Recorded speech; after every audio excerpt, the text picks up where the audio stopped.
Hello everyone, welcome back to the Tech Tricks tutorial.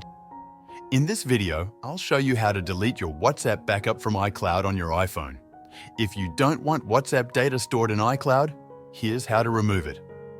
First, go to Settings and tap on your name at the top to open your Apple ID settings. Next, select iCloud. Scroll down and tap on Show All to see the list of apps using iCloud storage. Find WhatsApp in the list and toggle it off. This stops syncing WhatsApp messages with iCloud. To delete the existing backup, go back to the main iCloud screen. Scroll down and tap on iCloud Backup.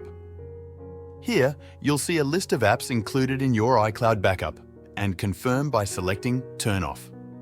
This will remove the backup from iCloud and ensure future backups won't include WhatsApp data. That's it. Your WhatsApp backup has been deleted from iCloud and it will no longer sync in future backups. Thanks for watching, and I will see you in the next video.